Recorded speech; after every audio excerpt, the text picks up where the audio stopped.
Frères et sœurs, shalom, que le Seigneur bénisse richement. Vous êtes sur la Révélation TV, la chaîne de messages. À la présentation, le frère Aaron Mwamba. Aujourd'hui, nous serons avec quelqu'un de très spécial, le révérend Jean Bienda du Peniel Tabernacle. Vous êtes nombreux à vous poser des questions comment il a pu quitter Rocher Tabernacle pour créer sa propre église, après plusieurs histoires racontées sur lui. Alors installez-vous le plus confortablement parce qu'aujourd'hui, vous aurez des réponses à vos questions. Bienvenue à tous à suivre cette émission. Alors, comme nous étions en train de le dire, que nous allons recevoir aujourd'hui un homme très spécial, un grand homme des dieux. Vous avez eu à vous poser beaucoup de questions sur lui. Révérend, bonjour. Bonjour. Que Dieu vous bénisse richement. Dieu vous bénisse. Nous sommes avec lui aujourd'hui. Révélation TV s'est décidé d'aller le voir, les découvrir de là où il se trouve. Alors, Révérend, vous êtes le bienvenu sur le plateau des Révélations TV. Merci beaucoup. Je sais que vous n'aimez pas qu'on vous appelle Révérend, mais quand même, veuillez comprendre, il y a une habitude, on respecte les hommes de Dieu. D'accord. Oui, Révérend, avant de commencer l'émission, j'aimerais savoir, présentez-vous un peu en bref devant ces personnes. Il y a ces personnes que vous ne connaissez pas, qui ont juste entendu parler de vous, qui ont peut-être aussi parlé à mal, peut-être. Est-ce que vous avez essayé de vous présenter? Voilà, que Dieu vous bénisse. Frère, que Dieu vous bénisse également Amen, pour cette opportunité. Donc, je suis le frère Jean-El Price Bienda, 44 ans d'âge actuellement, et je suis croyant du message du temps de la fin depuis 1996. Et donc à peu près une vingtaine d'années dans les Seigneurs. Je suis marié, Okay. père de 6 enfants. 6 enfants. Je suis Haïti, donc j'ai fait l'informatique à l'université. Je travaille actuellement comme IT Database Manager Reporting Officer dans une organisation internationale. Et je suis pasteur de Peniel Tabernacle depuis le 14 novembre 2020. Et voilà ce que je peux dire d'entrée de jeu. Je suis du genre à ne pas trop parler aux médias et tout ça. Je pense que depuis un certain temps, c'est la toute première fois que je parle aux médias. Donc, excusez-moi si je ne saurais pas bien me comporter parce que c'est la première fois. Voilà, donc s'il faut ajouter, c'est que je crois le message de Frère Branham. Je crois que Frère Branham est le prophète que Dieu nous a envoyé en ces temps de la fin. Je crois que le Seigneur Jésus-Christ est le seul vrai Dieu et la vie éternelle, le seul Dieu adorable que nous avons. Et nous attendons sa venue qui est imminente au vu des signes que nous voyons. Donc je suis fils spirituel du pasteur Kabunga à Bednego, et en même temps je suis son gendre, donc il est mon beau-père. Ah bon? Le père de mon épouse. Et voilà, c'est tout ce que je peux dire pour l'instant. Je pense que le reste viendra avec le temps, suivant les questions que vous allez devoir poser. Ah, Révérend, merci beaucoup pour cette présentation un peu qui est un peu vite. Alors, je voulais dire ceci, Révérend. Nous vous connaissons. Nous vous avons connu premièrement comme étant un jeune ivron Rocher Tabernacle. À un certain moment, on a appris beaucoup de choses. Personnellement, moi, je n'ai pas vraiment de confirmation sur tout ce qu'on a appris. Mais il y a beaucoup de personnes qui se posent des questions. Ils aimeraient savoir la vraie version de l'histoire. Parce que, vous voyez, dans le message, on ne peut pas parler à mal d'une personne sans savoir la vraie version, réellement pour des véritables chrétiens. Alors, il y a de ces personnes qui attendent la version véritable de votre sortie au Rocher Tabernacle. Qu'est-ce qui vous a poussé de vous retirer des Rocher Tabernacle? Merci pour la question. Comme vous l'avez dit, beaucoup de gens se posent des questions. Il y a même des gens qui ont déjà des versions de ce qui se passe, de ce qui s'est passé. Bien évidemment, il y a des gens qui ont des versions édulcorées de la vérité, sans savoir réellement ce qui s'est passé. Donc, je dirais que ma sortie de Rocher Tabernacle est une sortie normale, puisque quand Dieu nous appelle, nous pouvons que accepter de suivre l'appel que Dieu nous a donné. Donc, je ne pourrais pas dire beaucoup de choses là-dessus, beaucoup de détails, mais retenez simplement que Dieu fait des choses à sa manière. Il y a deux fois des choses qu'on ne pensait pas faire, qu'on ne pensait pas voir, et Dieu permet à ce que ces choses arrivent sans que l'on se soit préparé. Donc, les temps étaient arrivés que je quitte Rocher Tabernacle et Dieu est dans la chose. Il y a eu beaucoup de choses qui se sont passées. Comme vous le savez, et je l'ai toujours dit, quand quelqu'un sort d'une église, il doit y avoir quelque chose qui s'est passé. Et dans cela, il faut lire les signes de temps. Frère Branham n'est pas sorti de chez les baptistes comme ça. Il y a eu quelque chose qui est arrivé et cela a fait qu'il sorte. Donc quand l'autre s'est séparé d'avec Abraham, il y a eu quelque chose qui est arrivé. Et si je suis sorti, il y a eu quelque chose qui est arrivé. Et ce qui est arrivé, je dirais que c'est la volonté de Dieu, parce que rien ne peut nous arriver sans que ce soit la volonté de Dieu, dans un sens ou dans un autre, parce que toute séparation fait mal. Quand l'équipe de Lot a vu Lot se séparer d'avec Abraham, il y a eu des gens qui ont murmuré, mais la vérité était là.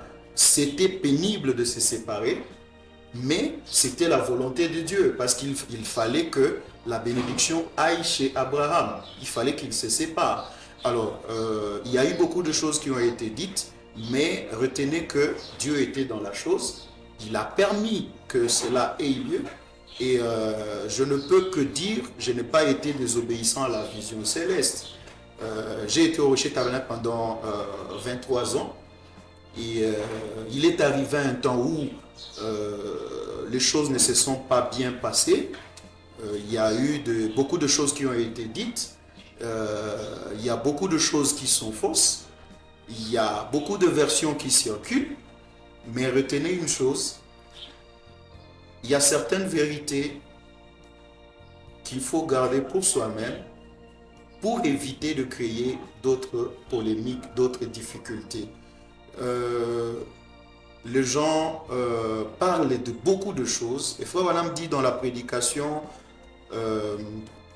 dans une des prédications, je veux me rappeler du titre, il dit « Parfois mal comprendre nous attire beaucoup d'ennuis ». C'est dans la prédication « Dieu mal compris ». Des gens comprennent mal quelque chose, ils vont avec, et à un moment donné, la version qu'ils ont n'est pas correcte, et ils comprennent mal, et ils attirent beaucoup de gens dans beaucoup de choses. Donc, la sortie était normale pour moi, car elle n'a pas été faite dans le sens, j'ai pas été chassé de l'église, j'ai pris ma décision sur base de ce que j'avais comme révélation de la part du Seigneur. Et avant de sortir, j'en ai parlé à mon ancien. Donc, que les gens cessent de dire des choses dont ils n'ont pas la maîtrise. Ça serait mieux, comme vous l'avez dit, d'approcher la personne et de poser la question pourquoi il est sorti. Alors, Frère Branham dit dans une des prédications, il dit que chacun de nous est libre de pouvoir adhérer à l'église de son choix. Donc, je suis d'avis que quelqu'un peut quitter une église, mais qu'il quitte de la bonne manière, sans créer des accros et tout ça. Et aussi, il y a beaucoup de choses que l'on peut dire à ces sujets, mais laissez-moi lire quelque chose ici. Dans la prédication « Vous croyez maintenant », prêché le 6 novembre 1953, je suis au paragraphe 6, partie B. Frère Branham dit « Maintenant, je n'ai aucune critique à formuler à l'endroit de quiconque ou d'une église. » Il dit « Si les gens peuvent avoir des magasins de whisky à chaque coin de rue et les lieux de divertissement dans chaque ville, nous devrions avoir des églises à chaque coin des rues, faisant chacune leur part pour la gloire de Dieu. » Il dit, et nous n'avons pas le temps de critiquer les gens. Peu importe combien nous pouvons être en désaccord avec eux, mais nous devrions les aimer et faire de notre mieux pour apporter l'unité des frères parmi les hommes. C'est là ma solution. Alors, Frère Branham montre déjà qu'il n'y a pas de mal à avoir des églises. Donc, si je suis sorti, premièrement, je n'avais pas l'intention de commencer une église. Tellement j'ai eu de coups, il fallait me reposer un peu. Je me suis reposé et dans le repos que j'avais, j'ai prié le Seigneur. Et quand le Seigneur m'a parlé, j'ai eu l'idée de pouvoir commencer l'église suivant les orientations du Seigneur. Je suis de ces gens-là qui n'agissent pas par peur ni par contrainte. Mais si j'agis, c'est par révélation et par inspiration. C'est très important de le savoir. Je n'ai eu aucune pression derrière moi et je n'aurai pas peur de quelqu'un quant à ce, mais ce que je fais, si je suis conduit à le faire, je le fais. Donc voilà un peu d'une manière amassée la façon dont je pouvais répondre à votre première préoccupation. Bien sûr, s'il y avait des gens ici avec nous, ils devaient vous poser cette question. Pour comment ça s'est fait que c'est à ce moment vous avez de la pression que directement vous décidez de quitter l'église? Peut-être si ça pouvait arriver avant ou peut-être après quelques mois ou bien quelques années, ça pouvait bien sonner, mais il y a des gens qui se posent des questions pour savoir comment ça se fait que c'est après juste les coups que vous avez réussi, vous décidez directement de vous reculer. D'accord, merci pour la question. Je vais vous rétorquer par une autre anecdote. Si il y a de l'eau chaude dans une casserole et que vous êtes conscient qu'il y a de l'eau chaude, vous n'y mettrez pas la main. Sinon, vous allez vous consumer la main. Donc, il était difficile pour moi de rester dans un environnement hostile. Ma vie était en jeu, ma famille était en danger et j'en étais malade. Il fallait que je prenne des distances. Premièrement pour ne pas me brûler la main, mais également pour éviter de créer d'autres problèmes. Parce que Frère Branham nous a prêché la prédication intitulée « La réaction à une action ». Quand il y a une action qui est posée, la réaction risque d'empirer ou de calmer les jeux. Et je préférais ne pas envenimer la situation, mais de m'écarter pour ne pas ternir l'image de mon papa. Rocher Tabernacle, c'est mon église qui m'a vu naître, comme je l'ai dit, depuis 1996. Et je me rappelle la date, c'était le 24 novembre que j'ai été baptisé. Donc j'ai vu beaucoup de choses se passer au Rocher. J'ai grandi pratiquement là. Toute ma carrière en tant que croyant du message du temps de la fin, c'est au Rocher Tabernacle. Je venais de quitter les dénominations, j'étais catholique. Et après, il m'a fallu que j'embrasse la foi chrétienne. Donc, je ne voulais pas créer de polémique, je ne voulais pas créer une guerre interne. Je préférais m'écarter. De la même manière que Frère Branham, quand il a vu que les climats n'étaient pas bons avec le pasteur Roy Davis et tout ce qu'on lui demandait de faire, le climat n'était pas favorable pour Frère Branham de pouvoir continuer avec le pasteur Roy Davis. Et moi aussi, le climat n'était pas favorable pour que je continue. Et il fallait, au lieu de créer des polémiques, comme je l'ai si bien dit, de m'écarter et de prier, chercher la face du Seigneur. Et c'est en cherchant la face du Seigneur que voilà, je me suis retrouvé ce que je suis aujourd'hui. Donc voilà pour répondre à votre préoccupation. Oui, vous dites que vous êtes un fils du Rocher, vous avez grandi au Rocher et tout et tout. Pasteur, j'aimerais savoir comment c'est arrivé que vous n'arrivez même plus à l'église. Parce que vous voyez, il y a ces personnes qui sortent, par exemple, il y a plusieurs prédicateurs dans la ville, ils partent. Quand il y a des conventions, quand il y a des invitations, ils se présentent quand même à l'église au Rocher. Mais vous, on ne vous a jamais vu venir intervenir. Pourquoi? Tout d'abord, il faut prendre du temps pour réfléchir par rapport à une situation. Je n'ai pas vu Frère Branham rentrer dans l'église où il était après sa sortie. Ça, c'est un. Des deux, comme je l'ai dit, il y avait comme une hostilité. Je vous donne un exemple. Lorsque il y a eu des premiers baptisés dans notre église, au début quand nous avons commencé, il fallait que l'on aille les baptiser. Et comme toutes les conditions n'étaient pas encore réunies chez nous, on n'avait pas de baptistère, au lieu d'aller au lac, il fallait que l'on rentre euh, chez papa, on est venu pour baptiser. On a croisé papa, on a baptisé les 3 premières personnes. Mais malheureusement, après, ce qui est arrivé, c'est qu'il y a eu des critiques acerbes. Donc les gens qui nous ont lapidés par toutes les manières possibles, juste parce que nous sommes venus baptiser, non pas de gens retirés des églises, mais de païens carrément, que nous appelons païens, de gens qui ne croient pas le message, mais que nous avons amené à Christ. On va le baptiser dans une église. Et voilà, il y a toutes ces critiques qui viennent. Donc, vous vous rendez compte que le climat n'est pas bon. Mon souci à moi, ce n'est pas de ne pas venir. Ce n'est pas que je ne veuille pas venir. Mais je ne veux pas être sujet de polémiques, sujet de disputes, sujet de problèmes. Voilà, vis-à-vis de papa. Je respecte beaucoup papa.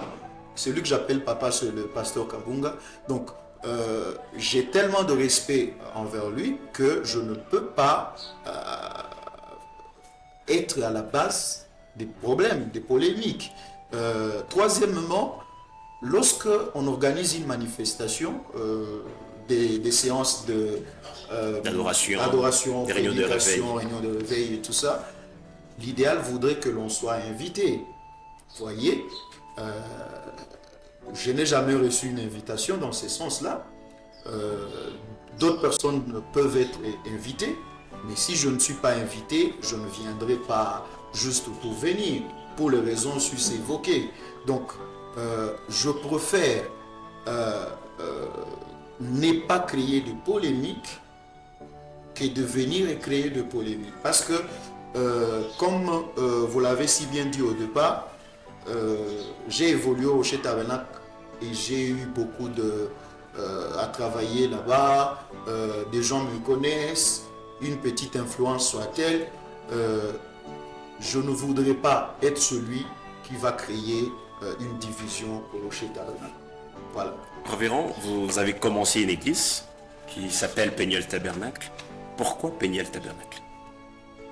Voilà, Péniel Tabernacle nous renvoie à Genèse 32. Et si on va dans Genèse chapitre 32, verset 24 jusqu'à 32, c'est de là qu'on parle de Péniel pour la première fois. Et ici, c'est Jacob qui se bat avec l'ange. Frère Manam dit, même la Bible le dit, qu'il s'est battu contre Dieu et il l'a vaincu. Donc Péniel veut dire la face de Dieu Tout-Puissant. Et le nom ne vient pas du hasard. Le nom a une origine. C'est pas moi qui ai donné ce nom, mais c'est une inspiration que j'ai eue. J'ai eu un songe, et dans le songe, une voix me ramenait à lire Genèse 32. Je me suis réveillé, j'ai lu Genèse 32, tous les chapitres. Rien ne m'a saisi.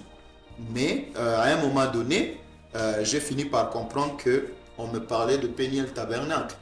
Donc c'est une très très longue histoire. C'est plus tard que j'ai compris pourquoi Dieu m'a donné ce nom-là. C'est parce que Jacob était en train de fuir son frère. Et en fuyant son frère, il s'est retrouvé au bout. Il ne pouvait plus avancer sans l'intervention divine. Et c'est là qu'il a croisé l'ange, quand il était poussé à bout. Et moi j'ai compris. J'étais à bout, je ne pouvais plus avancer, je ne pouvais plus me réunir, parce que l'hostilité était énorme. Fuyant mes frères, j'étais au bout et j'ai prié le Seigneur et il m'a révélé. Voilà l'origine du mont Péniel Tabernacle. Ça ne vient pas de moi, ça vient du Seigneur lui.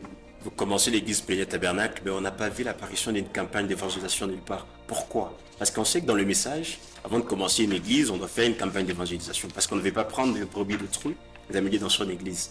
Vous débutez l'église tout d'un coup et puis sans campagne. Pourquoi avoir fait ça? Voilà, c'est une question qui revient très souvent. Beaucoup de gens me la posent en aparté.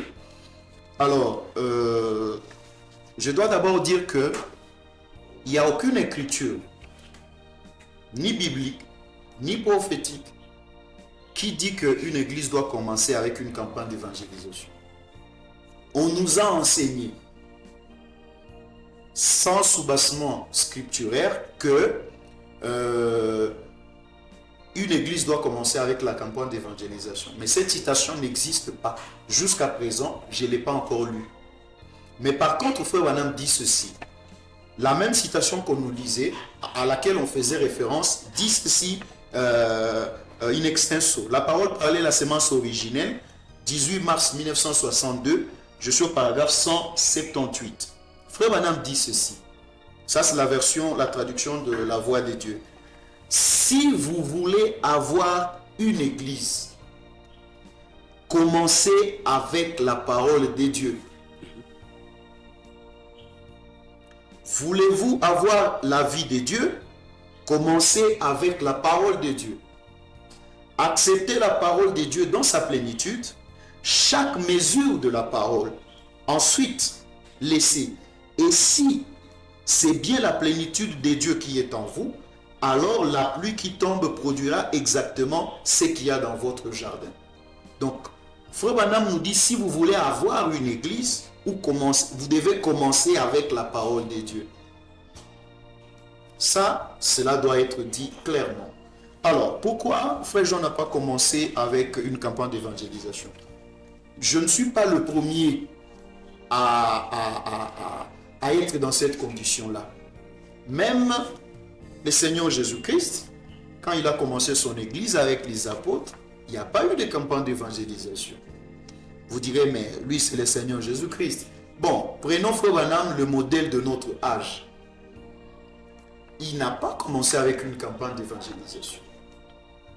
Je vais le lire pour lever tout malentendu. Parce que parfois, il y a des, comme je l'ai dit, des versions édulcorées du message. Les gens ne comprennent pas. Ils prennent de choses comme on leur a enseigné, sans pour autant vérifier ce que la parole de Dieu dit. Et ça crée des polémiques inutilement. Dans la prédication, c'est rangé du côté de Jésus. Prêché le 1er juin 1962, paragraphe 8-9, traduction de la voix de Dieu. Alors, Frère Branham dit ceci. Maintenant, le matin où j'ai posé la pierre angulaire, vous voyez, déjà là, il parle de l'église, Branham Tabernacle. Jamais je n'avais pensé que je serais un jour pasteur. Ça ne faisait pas partie de ma vocation au départ. Mon premier appel a été d'œuvrer sur les champs d'évangélisation. Ça, c'était il y a bien des années. Et j'ai débuté dans une tente, là juste de l'autre côté de la rue. Écoutez, et je me rappelle, lorsque le frère Roy Davis, c'est le pasteur de Frère Branham, oui, là-bas, son église a brûlé complètement. Ces groupes de gens, ok, ils étaient comme des brebis dispersées qui n'ont pas de berger. Ils n'avaient aucun endroit où aller. Frère Branham a déjà quitté l'église baptiste chez Roy Davis, l'église de Roy Davis complètement brûlée, les gens restent sans berger. Frère Branham dit, et monsieur Hibstenberg, qui était chef de police à l'époque, il m'avait fait venir là-bas, là où l'église a cramé. Il m'a dit, nous sommes là pour t'aider. Le chef de la police, il a dit, je suis moi-même catholique. Ok? Mais il a dit, ces gens, il a dit, ils n'ont probablement pas les vêtements qu'il faut. C'était pendant la période de la dépression. Il a dit, ils vont dans les autres églises et ils ne se sentent pas à leur place là-bas. Et ce sont des braves gens, je connais beaucoup d'entre eux. Il a dit, Billy, si tu veux ouvrir une église, il a dit, je tiens à ce que tu saches que nous te donnons notre appui, nous ferons tout ce que nous pouvons pour t'aider. Et je le remerciais pour ça. Donc, Frère Branham se retrouve dans une situation, d'abord il dit, moi, je n'ai pas été appelé à être pasteur. Je ne pensais pas que je serais pasteur. Mais voilà, un catholique vient lui proposer de commencer une église avec deux gens qui étaient dans une autre église, mais l'église a cramé et le pasteur est parti. Deux gens venus d'une autre église. Et Frère Branham a commencé avec eux. Et l'église Branham Tabernacle a organisé de campagnes d'évangélisation maintenant vers les années 33. Après qu'il ait commencé déjà avec le brebis qui était venu de l'église de Roy Davis. Mais ce n'était pas une division. L'église n'existait plus. Il faut faire très attention. L'église de Roy Davis n'existait plus parce que l'église a cramé. Alors, paragraphe 9. Nous avons organisé une journée de vente d'un signe. D'abord, nous avons prié et demandé au Seigneur. Et deux gens sont venus me voir. Ils voulaient construire une église pour avoir un endroit où aller. Deux gens qui veulent que Branham construise une église pour voir là où ils vont aller. Et nous avons choisi cet emplacement. Et un soir, c'était vers ces temps-ci, ou un peu plus tard, au milieu d'un tas de roseaux, et à peu près au même endroit, ici, il y avait de l'eau dans les fossés. Vraiment, c'était comme un genre de dépotoir. Eh bien, le Seigneur m'a parlé très clairement. Il a dit, construis-la ici même. Je ne sais pas si vous voyez la nuance.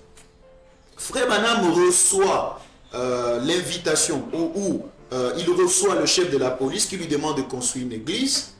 Mais Frère Branham prie pour demander quelle est la volonté du Seigneur. Même si les hommes ont manifesté cela, cet intérêt-là, de construire, de commencer une église par le chef de la police, de commencer une église, de construire une église par les gens qui venaient pour avoir un endroit où se réunir, mais Frère Branham a prié. Et le Seigneur lui a parlé. Il lui a dit, construis-la ici même. Je n'avais pas un sou, nous avions au total environ 85 cents ou $1. Et ça, évidemment, maintenant, vous en riez. Mes frères, à l'époque, c'était une somme d'argent importante. Donc, l'église de Frère Branham, le Branham Tabernacle, n'a pas commencé avec une campagne d'évangélisation. Ça, c'était la première partie de la réponse. Donc, il est possible qu'une église commence sans campagne d'évangélisation. Nous sommes croyants de la parole. Si nous croyons ce que Frère Branham dit ici, nous allons y aller. Il y a beaucoup d'autres détails qui sont donnés par rapport à la genèse du Branham Tabernacle. Les gens peuvent lire cela sur le site de branhamtabernacle.org. Tout cela est bien détaillé. Deuxième chose, lorsque je voulais commencer, quand j'ai eu l'inspiration de commencer l'église, je n'en ai parlé à personne. Là, c'est au mois de décembre 2019. J'ai eu l'inspiration, je me suis dit, il faut que j'aille voir papa. J'ai réuni tous les éléments, l'inspiration, la visitation que j'ai eue et tout ça. Je suis allé voir papa, je lui dis, papa, qu'est-ce que je peux faire? Parce que c'est mon père spirituel. Il est le seul père spirituel que je connaisse dans le message. Depuis que j'ai quitté la dénomination, je n'ai jamais été dans une autre église du message à part au Chez Tabernacle, où j'étais membre, où j'étais diacre pendant des années. Alors, je suis allé le voir au mois de janvier 2020. Je lui ai parlé.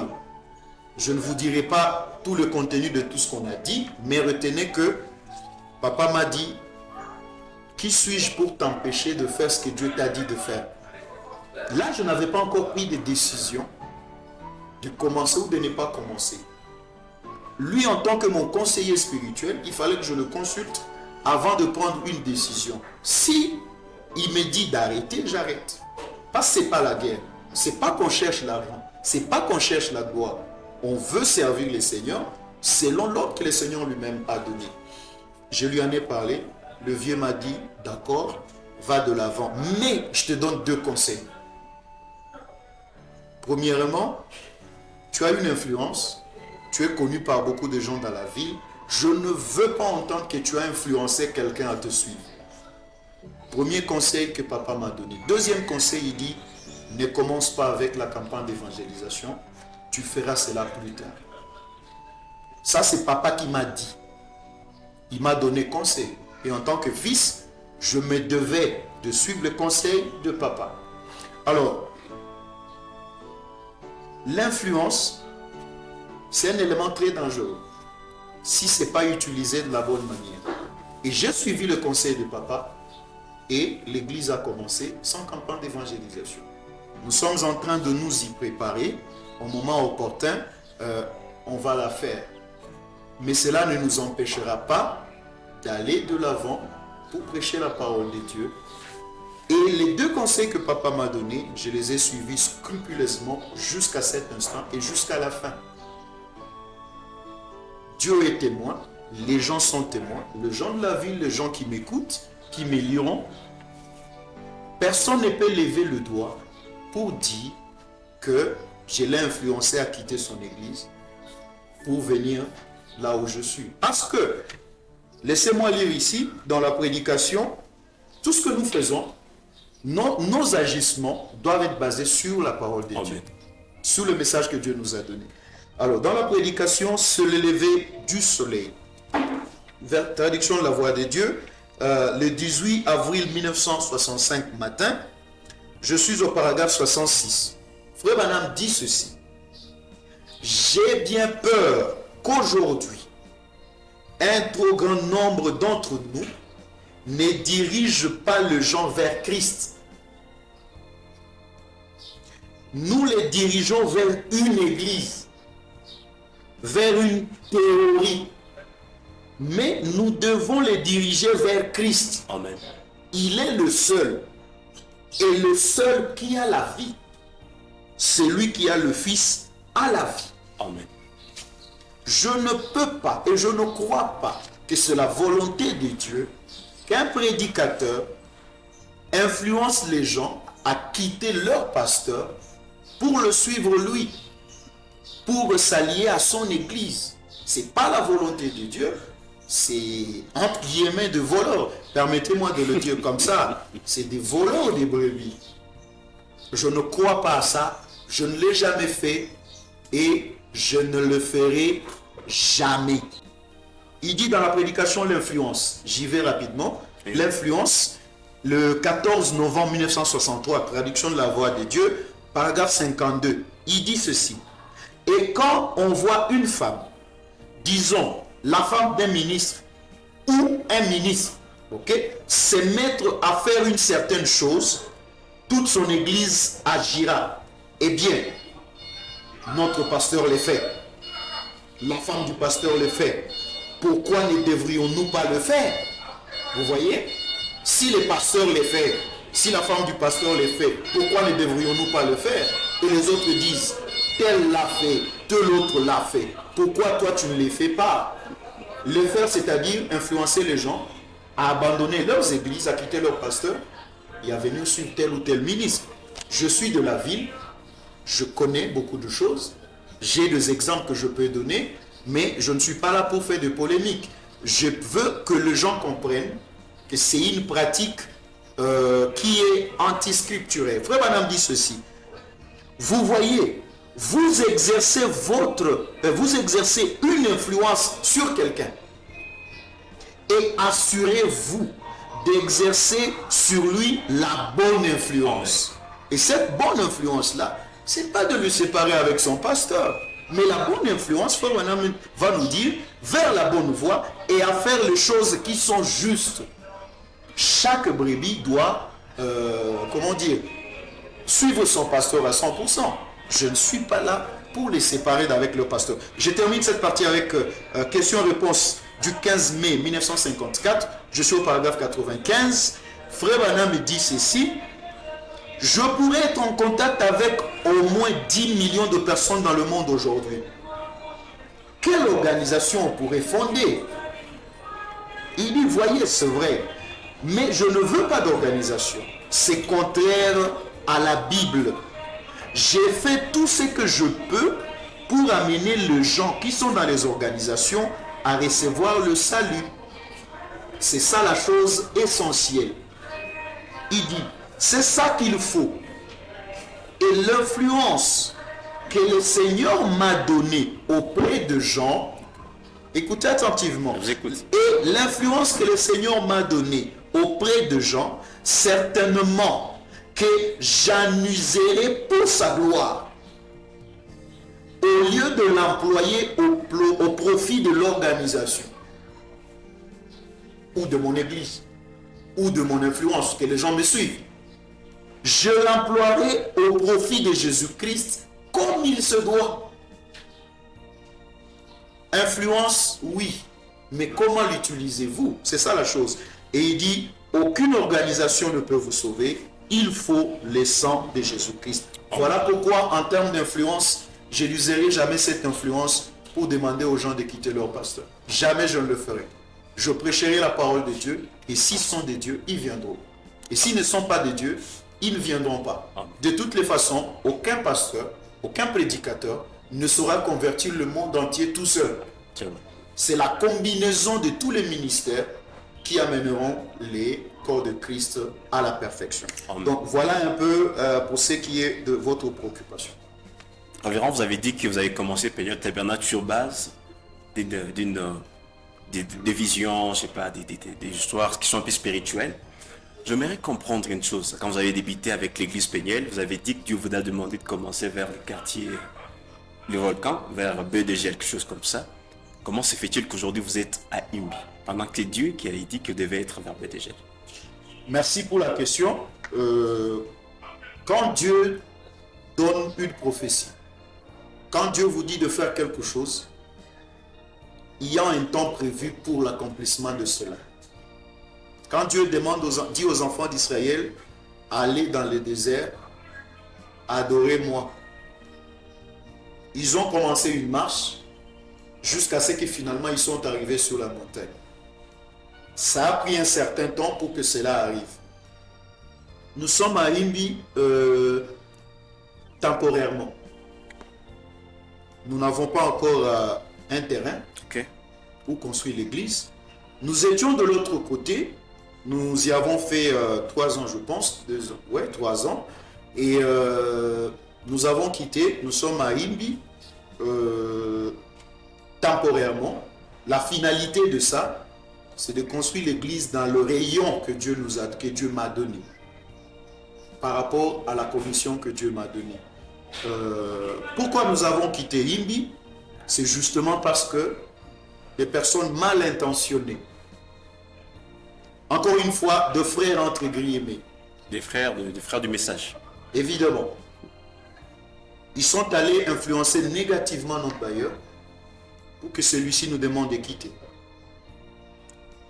Vous comprendrez que quand nous avons commencé, j'ai demandé à Dieu, Seigneur, donne-nous un endroit où on ne payera pas.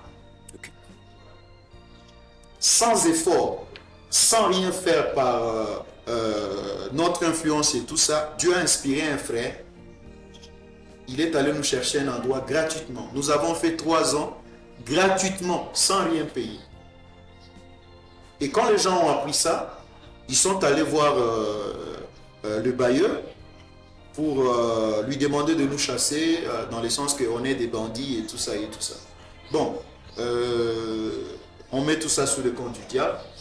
Le bailleur, le papa, donc il a refusé de le faire parce qu'il a dit, bah, écoutez, c'est chez moi ici. Comment voulez-vous que c'est chez moi, je leur donne gratuitement. Ils n'ont rien fait de mal ici. Si vous avez vos problèmes, résolvez-les de l'autre côté, mais ne m'amenez pas de problème ici. Et après, le papa est décédé. Maintenant, le fils héritier qui est resté avec les biens de papa, en fait, les mêmes personnes sont allées le voir pour lui demander de nous faire partir. Donc, on se devait de partir. On ne pouvait pas laisser les gens en l'air. C'est parce que être responsable d'une église, c'est une responsabilité. Il fallait qu'on prenne un plan B. Et voilà comment on est à Imbi. Mais la finalité, c'est de nous retrouver là où Dieu nous a dit d'aller. Ça peut prendre du temps. Ça peut prendre le temps que ça prendra. Mais Dieu, quand il appelle quelqu'un à faire un travail, Dieu s'occupe de tout. Amen. Il s'occupe de tout le reste. Il saura comment il va amener les choses à l'accomplissement. Donc voilà un peu la situation. Quand vous avez débuté avec l'église, nous avons vu plusieurs personnes vous suivre. Il y a certaines personnes qui sont venues avec vous, entre autres, il y a les frères Trésor Immortel, les frères Germain, choses comme ça. Oui. Pourquoi ces personnes vous ont-ils quitté après quelques temps avec vous? Voilà. vous avez dit, vous avez parlé du frère Trésor, Mortel et frère Germain. Germain. Oui. Effectivement, nous étions avec eux. Et je ne sais pas comment et pourquoi les gens voient le mal partout. J'ai commencé à dire que la séparation entre Abraham et Lot était la volonté parfaite de Dieu. Exact. Je ne vois pas comment la séparation de frère Jean avec les personnes précitées peut être un problème aujourd'hui. Deuxième chose, lorsque Dieu fait une œuvre, il prépare des gens qui vont l'accompagner. Vous ne direz pas que c'est mal que Abraham et Lot aient cheminé ensemble jusqu'à la séparation. Il y a un temps où ils ont marché ensemble, il y a un temps où il y a eu la séparation. C'est tout à fait normal. Comme je le dis souvent, aucune église n'a le monopole de la vérité et aucune église ne rassemblera tout le monde. Je parle d'une église locale. Mais le corps de Christ rassemble tout le monde. Mais l'église locale ne rassemblera pas tout le monde. Ça, c'est tout à fait normal. Alors, Frère Branham dit ici, je préfère que la parole de Dieu ait la primauté dans tout ce que nous faisons. Pour répondre aux questions, je me dois... Il n'y a pas de problème. Il n'y a pas de problème. Frère Branham dit ici, dans la prédication, le choix d'une épouse. Prêché le 29 avril 1965, soit encore la voix de Dieu. Je suis au paragraphe 36. Et voilà, 36. Je vais laisser 37. Frère Branham dit, ici en Amérique, jusqu'à présent, vous pouvez choisir l'église où vous irez. Ok? En tant qu'Américain, vous avez ce privilège de choisir l'église dont vous voulez faire partie. Ok? C'est un choix. Si vous ne voulez pas aller à aucune d'entre elles, rien ne vous y oblige. D'accord? Certains vont dire, mais ça c'est seulement en Amérique. Non, c'est le message que Dieu nous a donné. Et ce message s'applique à tout le monde. Si vous ne voulez pas aller dans aucune d'entre elles, rien ne vous y oblige. Voyez, Frère Branham met l'accent sur la liberté, sur le choix, qui doit être individuel. Mais malheureusement, deux fois, le choix que certains font, c'est un choix motivé.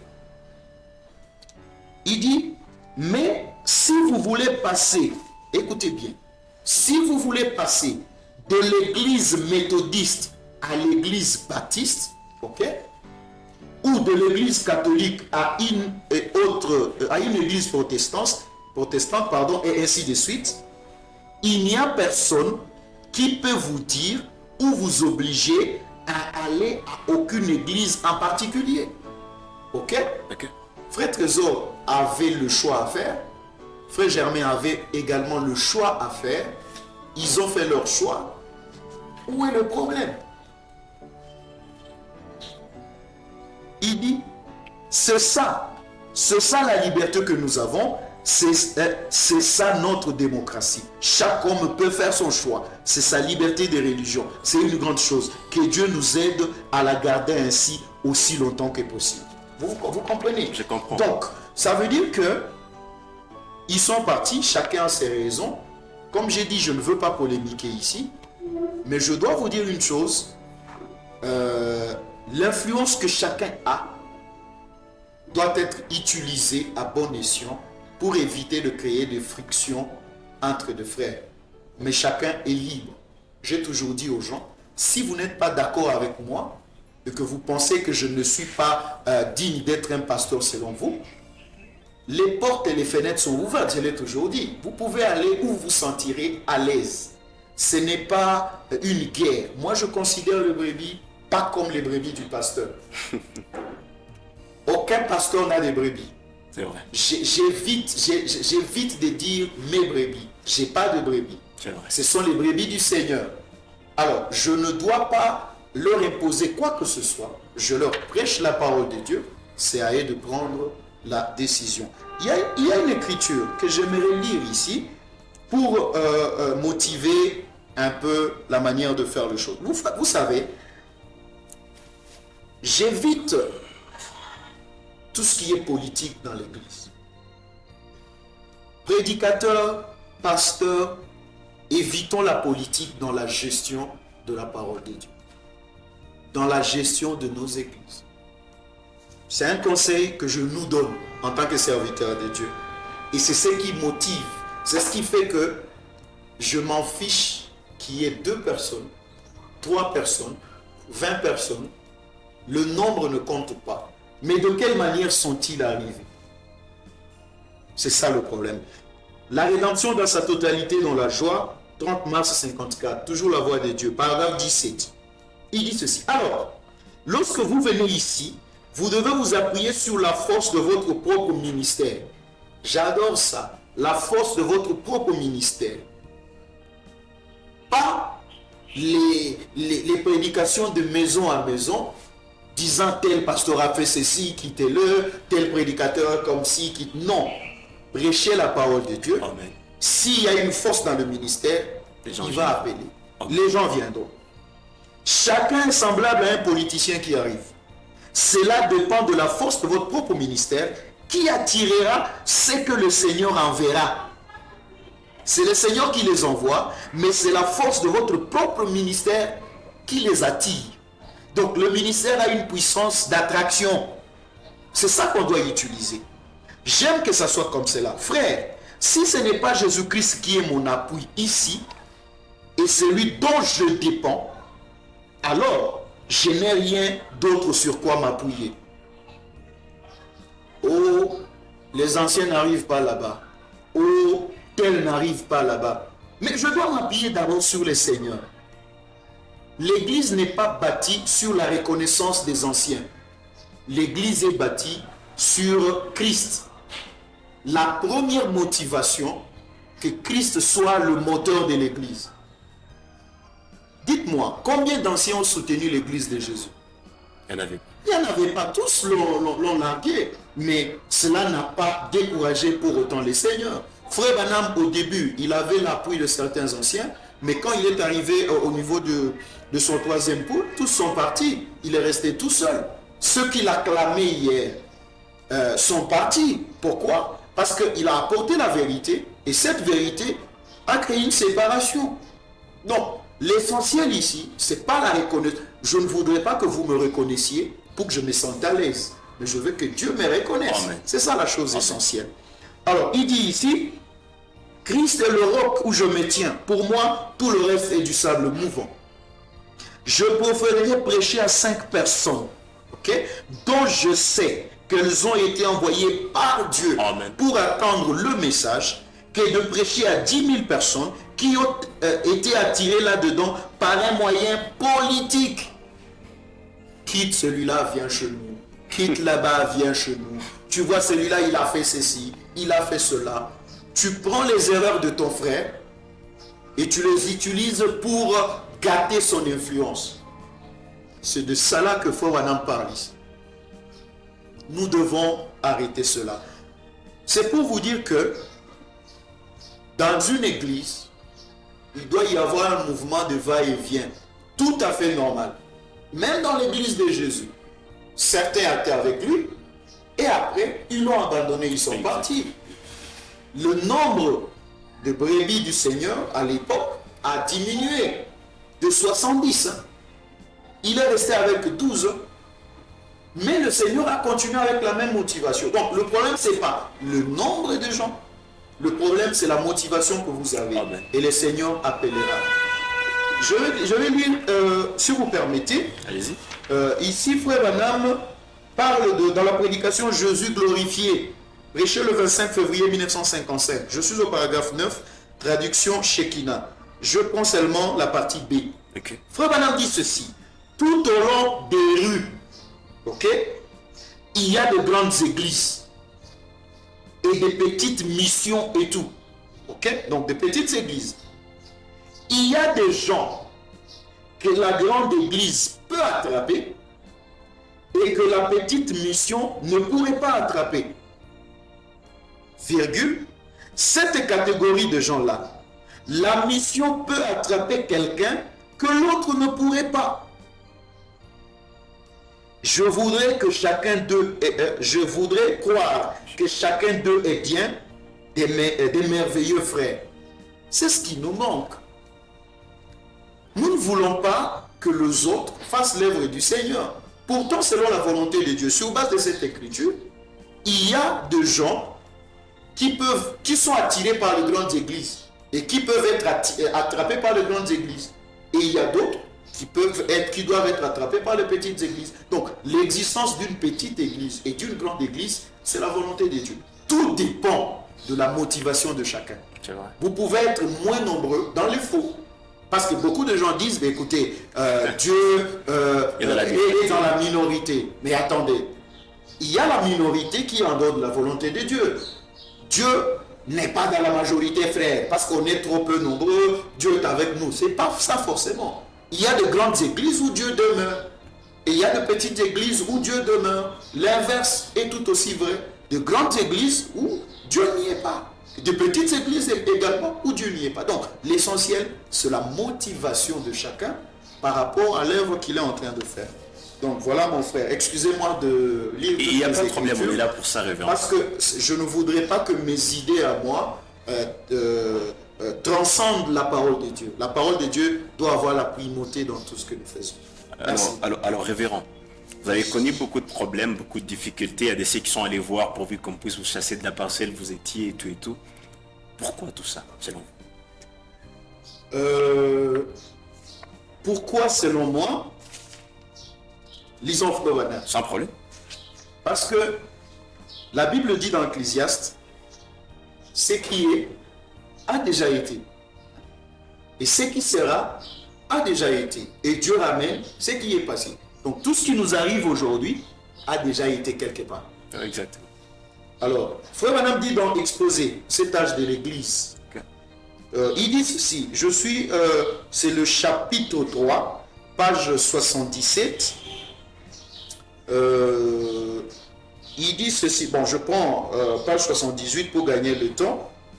Il dit ceci, Saint de Dieu, ne te décourage jamais, car Dieu n'est pas ingrat pour oublier ton travail d'amour. Chaque fois quand je lis ces passages, je me dis que cela me concerne. Parce que ce que je traversais et ce que je suis aujourd'hui, n'eût été la grâce de Dieu, je serais loin, très loin même. Pour vous dire vrai, j'avais même envie de vendre ma parcelle et de changer de ville. Pour vous montrer la pression qui était là et la force de l'épreuve. L'épreuve était tellement grande par rapport même à mon âge physique. Et le corps a cédé. Depuis ce temps-là, j'ai un problème de cœur. Parfois, il m'arrive ce qu'on appelle l'insuffisance cardiaque. Parfois, je peux parler, la respiration tend à se couper. Tellement j'ai eu un choc. Et non, vous savez, quand vous êtes attaqué par des gens de l'extérieur, c'est tout à fait normal. Mais quand c'est une guerre fratricide, donc les gens de l'intérieur, vos propres frères, Frère Branham dit, si Jésus est mort à la croix, ce n'était pas à cause des lances romaines, hein, mais c'était du chagrin. De voir les gens pour qui il est venu mourir, ce sont les mêmes qui sont en train de les tuer. De voir que les gens que Frère Jean a aidés une fois dans leur vie, ce sont les mêmes qui, Mais c'est la nature de l'homme. Moi, ça ne m'étonne pas. Ça fait mal parce qu'on est des humains. Mais c'est la nature de l'homme. Que voulez-vous? Il fallait qu'il en soit ainsi. Frère Branham dit ici, tout ce que nous faisons, même de donner un verre d'eau fraîche à quelqu'un, amène une récompense et une bénédiction du Seigneur. Il dit, je saute. Nous y voyons que Caïn a persécuté Abel et l'a tué parce que ce dernier était agréable à Dieu. Ensuite, nous voyons une image parfaite dans le fils d'Abraham selon la chair Ismaël, qui s'est moqué d'Isaac, le fils de la promesse, et qui le combattait. Et il y a eu Ésaü qui haïssait Jacob et qui l'aurait tué si Dieu n'était pas intervenu. Vous voyez qui? Ésaü et Jacob, qui l'aurait tué si Dieu n'était pas intervenu. On m'a fait kidnapper dans cette histoire. Vous demandez pourquoi je suis parti. Et on vous a kidnappé quand vous étiez au Rocher Tabernacle, bien quand vous étiez Bien entendu, bien entendu. On a failli me tuer.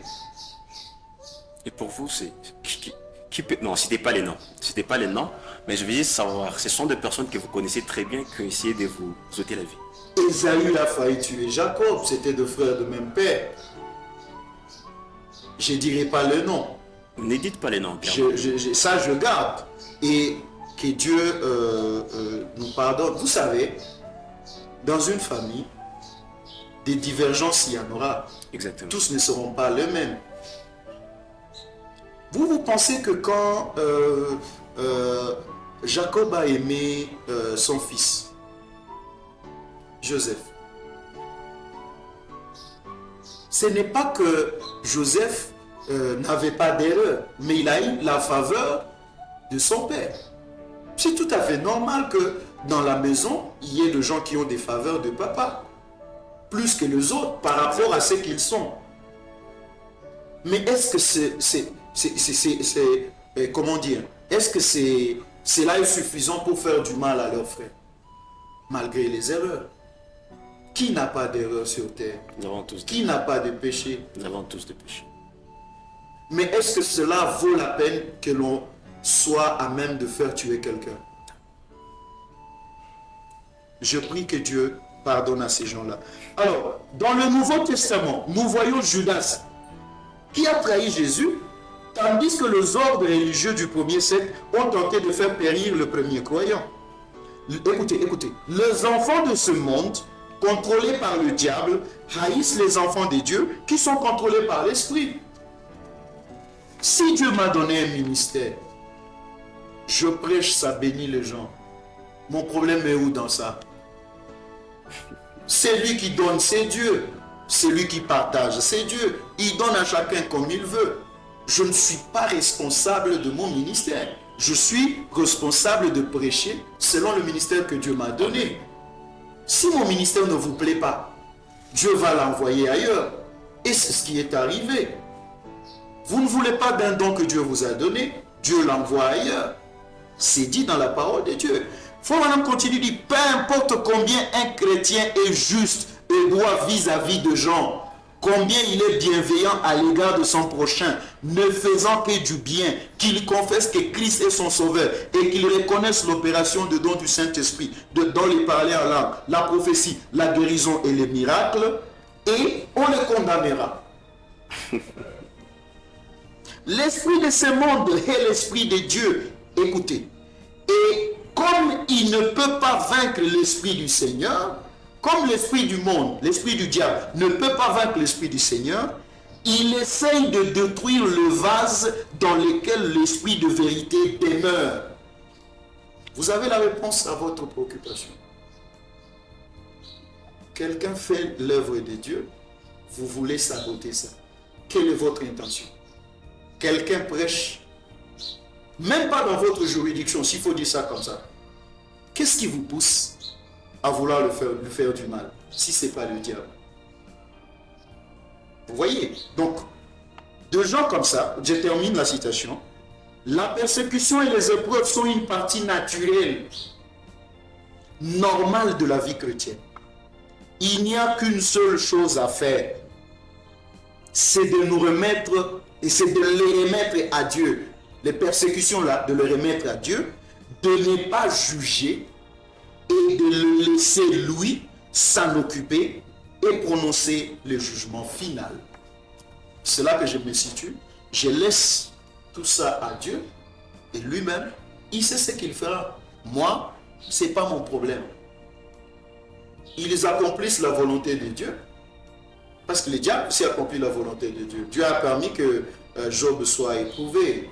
Donc Dieu a donné l'autorisation au diable pour qu'il aille tenter Job. C'était la volonté de Dieu. Donc quand Dieu décide que ça soit comme ça, j'ai dit merci Seigneur parce que les épreuves sont plus importantes, ont une grande valeur que l'or et l'argent. Voilà. Donc c'est tout à fait normal que cela arrive. Mais la Bible dit malheur, celui qui vient accomplir cela. Judas devrait accomplir la volonté de trahir le Messie. Mais malheur à celui qui l'accomplira. Donc voilà un peu ce qui se passe.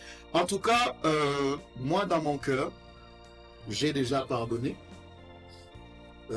J'ai déjà oublié. J'avance. avec Dieu. C'est Dieu qui connaît la fin. C'est Dieu qui connaît la fin de tout un chacun. Et c'est Dieu qui nous payera chacun selon nos œuvres. Mais remarquez une chose, nous devons faire très attention avec le oint de Dieu. Remarquez, lorsque Dieu oint David, et que David est confirmé roi, avant qu'il ne le soit, celui qui était roi, c'était Saül, et Dieu avait déjà rejeté Saül. David était sûr à 100%, c'est lui le futur roi. Dans les plans de Dieu, David était déjà roi. Mais Saül, c'était celui qu'on appelle le roi rejeté. Il était rejeté par Dieu. Il a tout fait pour tuer et faire tuer David. Et David a eu des opportunités pour en finir avec lui. Vous connaissez l'histoire de la vie. Là où Saül est allé se cacher, il ne savait pas que il ne savait pas que David et ses hommes étaient juste à côté. Et David a coupé même les pans de la robe du roi. S'il voulait les tuer, il allait les tuer. Mais il n'a pas pu. Vous savez aussi, David a dit que l'Éternel m'égare de ne pas mettre ma main sur le oint de Dieu. Mais c'était un roi rejeté. Même si le roi a été rejeté, Dieu ne le connaissait plus, il ne voulait plus de lui. Mais celui qui avait l'onction, celui qui disait qu'il est droit, il n'a pas tué Saül. Et même, remarquez, quand un homme est venu pour annoncer à David que Saül est mort, David a fait quoi? Il l'a fait tuer. Parce qu'il a dit, tu ne pouvais pas faire ça. Tu ne devrais pas faire ça. Même si c'est un roi de Dieu, rejeté. Même si un serviteur de Dieu est rejeté par Dieu, on n'a pas le droit. On doit avoir des égards vis-à-vis de lui. Et ça, c'est d'une manière générale. Les hommes de Dieu sont des humains sujets aux erreurs, mais nous devons faire très attention à la manière dont nous nous comportons. Merci. Vous avez dit qu'il y a des personnes qui vous en veulent, qui veulent vous éliminer. Il n'y a pas de problème sur tout ça. Mais j'aimerais savoir une chose. Entre vous personnellement, avec Papa Kabongo, est-ce que le courant passe normalement? Le courant ne passerait pas pour ceux qui ne comprennent pas la filiation et la paternité. Un fils a le sang de son père. Quoi qu'il arrive, il demeure fils. Par les liens de sang. Kabunga, c'est mon papa. Le courant passe très bien. N'en déplaise à ceux qui racontent des idées saugrenues, ils racontent des choses, ils disent des choses. Nous parlons avec lui, je parle avec lui régulièrement. Je n'ai pas de problème avec lui, il n'a pas de problème avec moi. Est-il déjà venu vous rendre visite depuis que vous avez aménagé? Alors, non, il n'est pas encore venu. Au vu de, comment ça s'appelle, de son état de santé, j'en ai parlé avec lui et il va venir nous visiter. Il va venir. J'ai cet accord de principe avec lui, il viendra. C'est le temps qui fait défaut de foi. Donc, lorsque nous avons fait une année, nous l'avons, moi je l'ai personnellement invité, mais son état de santé n'a pas permis. Et pour preuve, il y a deux gens qui sont venus prêcher chez nous, du Rocher Taverne, qui devraient aller lui poser la question, papa. En tout cas, je me l'imagine. Il devrait aller poser la question à papa, mais papa, c'est comment? Par rapport à... nous, on veut aller prêcher ce frère Jean, qu'est-ce que vous en dites? Papa leur a dit, allez, ils sont venus prêcher. Je vais citer le pasteur Enoch Honoré.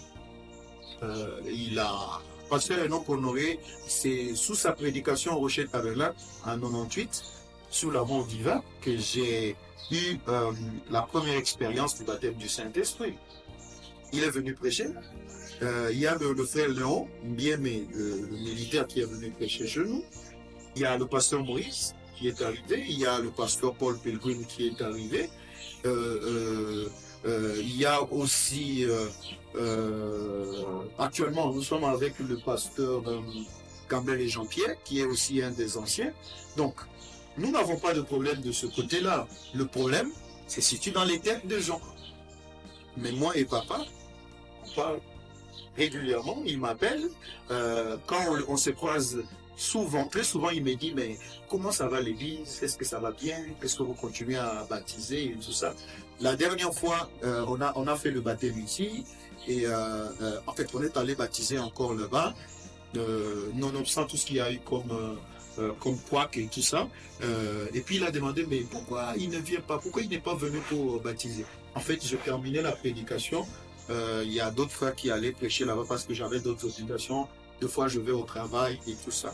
Donc, entre moi et lui, il n'y a pas de problème, sauf dans les têtes des gens. Et je vais vous dire une chose, il se pourrait que les gens veulent qu'il y ait un problème entre moi et lui.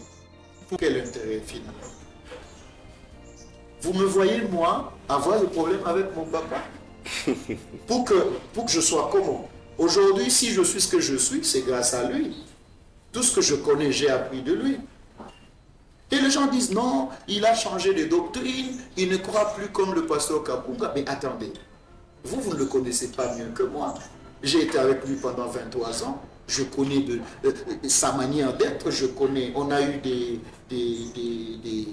échanges avec lui. Il arrivait un temps où on n'était pas d'accord sur un point, j'allais le voir, on parle avec les Écritures. Ce que j'ai appris de lui, en grande partie, c'est que vous ne prêchez pas si vous ne savez pas de quoi vous parlez et si vous n'avez pas une base scripturelle. Depuis qu'il m'a dit ça dès les bas âges, dans le message, je veux dire, même mes yeux ont eu un coup parce que je lis beaucoup. J'ai commencé à lire depuis très longtemps, justement pour connaître la parole de Dieu. Un jour, peut-être, on en parlera sur les ministères. Le ministère a deux parties. Il y a d'abord la connaissance, il y a ensuite les surnaturels. Jésus-Christ étant Dieu, il avait tout, mais à l'âge de 14 ans, Frère Anam dit, il est 12-14 ans, il est allé dans le temple, il a confondu les érudits de l'époque, mais il n'a pas commencé le ministère. Exactement. Pourtant, il avait déjà la connaissance. Il fallait qu'il soit baptisé dans l'eau, qu'il reçoive le Saint-Esprit sous forme d'une colombe. C'est alors qu'il a commencé la prédication. Paul, dans le Nouveau Testament, il a rencontré la colombe de feu, ok, les surnaturels, mais avant de prêcher, il est allé dans le désert d'Arabie pour étudier. Donc, ce sont les deux éléments importants pour un ministère. Alors, des problèmes de couac, je n'en vois pas, je n'en connais pas. Et s'il y en avait, papa m'en aurait parlé, parce que je parle régulièrement avec lui. Et d'ailleurs, je profite, c'est la fin du mois d'août. Le 15 août passé, c'était son anniversaire. 80 ans d'âge, c'est pas ici. Donc, joyeux anniversaire, papa. Si vous regarderez la vidéo, joyeux anniversaire. Tiens, j'ai appris qu'il est revenu déjà à Goma, en provenance de là où il faisait le repos. Donc, joyeux anniversaire. C'est pas facile, c'est pas vraiment facile d'atteindre cet âge-là. La Bible dit c'est pour le robuste. Donc, joyeux anniversaire à lui. Et aussi, hommage à lui pour le travail qu'il a abattu. Il nous a formés. Et ce que nous sommes aujourd'hui, c'est grâce à lui. Voilà. Il y a des gens qui disent qu'il n'y a pas de fumée sans feu. Oui. Dans tout ce que vous avez dit que vous êtes un humain, vous pouvez commettre des erreurs et tout et tout et tout. Est-ce que la plus grande version que vous avez entendu les gens dire sur vous, beaucoup de choses qu'ils ont dites sur vous, est-ce que la grande partie elle est vraie, mais elle est fausse? J'ai entendu beaucoup de choses, dans un sens ou dans un autre. Pour moi, ce n'est pas de me fier à ce que les gens disent. Dieu connaît mon cœur. Okay? Dieu connaît mon cœur. Et les gens, je vous donne un exemple. Nous sommes en 2014. Quelqu'un, je ne sais pas comment ça se fait, il est allé faire swapper mon numéro. À l'époque, il n'y avait pas autant de restrictions comme aujourd'hui. On lui a donné mon numéro. Des Orange à l'époque. Et après, moi j'ai le numéro et quelqu'un d'autre a le numéro. Comment j'ai su ça? Un jour, il envoie un message à un frère de chez nous, chez Tabernacle, bien entendu. Et il lui dit, je suis frère Jean, il fait un texto, je suis frère Jean, j'ai besoin que vous me prêtiez $200 pour résoudre tel problème. Il n'a pas répondu au message, le frère, parce qu'il n'avait pas de crédit, comment l'appeler et tout ça. C'était un samedi. Et les dimanches, j'arrive à l'église, le frère à qui on a demandé l'argent vient me voir.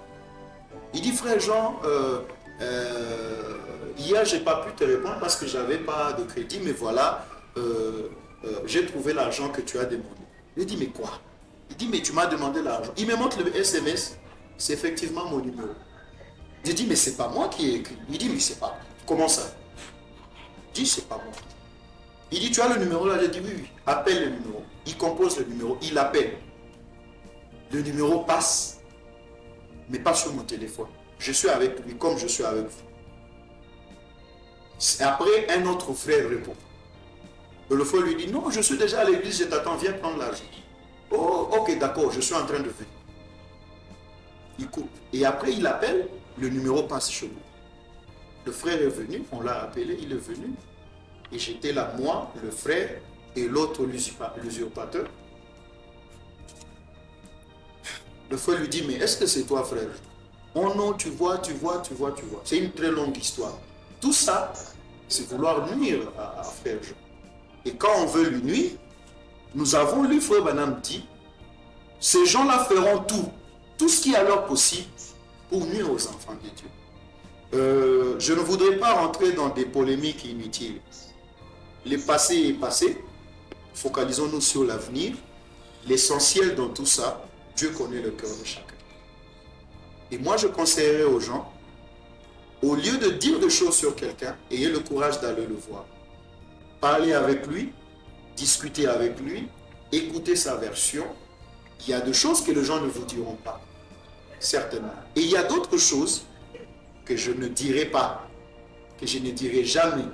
Comme je vous ai dit, 23 ans à côté de papa, 23 ans au Rocher Tabernacle, diacre, président de conseil, j'ai vu beaucoup de choses. Et il y a des choses, je mourrai avec sans le dire. Je ne le dirai jamais de ma vie. Et voilà pourquoi on ne me voit presque pas. Je parle presque pas. J'apparais presque pas. Justement pour éviter, parce qu'en parlant beaucoup, on risque de dire des choses et tout ça. Donc, je préfère avoir l'approbation du Seigneur que l'approbation des humains. Frère Branham dit, si ce n'est pas sur Christ que je me fonde, donc tous les autres fondements sont du sable mouvant. Quel sentiment vous avez envers toutes ces personnes qui vous ont fait tant de mal? J'ai déjà pardonné, comme je l'ai dit, et j'ai oublié. Frère Branham dit, si je ne peux pas mettre mon bras autour de mon frère et l'appeler frère, nonobstant tout ce qui est arrivé, ma place est à l'autel. Il dit, aimez même la personne qui était capable de vous tuer si elle le pouvait. Aimez-les quand même. Et j'ai toujours prié, demandé au Seigneur de ne pas laisser une racine d'amertume en moi vis-à-vis de ceux-là. Ils sont là, ils existent, mais je pardonne. La Bible dit, pardonnez-vous, pardonnez nos offenses, comme nous pardonnons à ceux qui nous ont offensés. Dieu savait que les gens allaient nous offenser, et nous devons leur pardonner. Il y a certains qui sont venus me voir pour me demander pardon. Je ne vais pas trop rentrer dans ça. Ministre, brebis, sont venus me demander pardon par rapport aux choses qu'ils avaient dites. Nous oublions, moi c'est un passé, je n'y reviens pas. J'en parle pour la première fois, justement pour éviter que les gens gardent une image de choses qui ne sont pas correctes vis-à-vis de frère Jean. Je suis un humain, j'ai un corps, j'ai des erreurs comme toute autre personne, comme frère Branham. Seul le Seigneur Jésus-Christ était parfait parce que lui n'a pas contourné la théophanie. Mais nous recherchons la sanctification. nous recherchons la perfection. Nous sommes sur la voie même de la perfection. Et au jour le jour, nous franchissons des étapes pour ressembler davantage au Seigneur Jésus-Christ. Un message plus global à toutes ces personnes qui vont nous suivre. Alors, un message plus global, je vais lire la citation, ça sera la conclusion.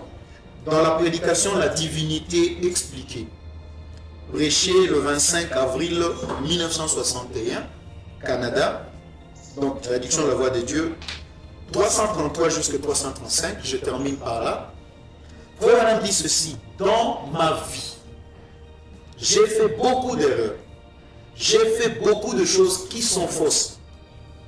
Je vais probablement, si je vis encore longtemps, je vais en faire beaucoup d'autres. Peut-être que certaines d'entre elles seront des pierres d'achoppement sur votre chemin. J'espère que vous me pardonnerez. 334. J'ai lisé au sujet d'Abraham, des défaites qu'il a eues. Comment les choses qu'il a faites. Il a douté de Dieu. Et il a menti au sujet de sa femme et tout. Mais, quand son commentaire divin a été écrit dans Romains 4, il n'a pas du tout été question de ses erreurs. Mais, il a été dit, Abraham ne douta point. Au sujet de l'incrédulité, par Dieu, mais il fut fortifié. Toutes ces erreurs ont été oubliées quand le commentaire divin sur sa vie a été écrit. Il n'a même pas été fait mention de ses défaites. Il n'a pas été fait mention de ses erreurs. 335. Et frère, j'espère que quand mon commentaire sera lu ce jour-là, qu'il effacera les miennes aussi. Amen. Et qu'il n'y pensera pas. J'espère que vous le ferez aussi. Que Dieu vous bénisse. Amen. Que Dieu bénisse. Que Révérend. Dieu vous bénisse également. Oui, frères et sœurs, nous avons suivi l'émission tous ensemble. N'oubliez pas de vous abonner, mais une chose, avant de commenter sur une personne, apprenons à voir la personne en face pour connaître la vraie version. Que le Seigneur vous bénisse et bonne suite des temps chez vous.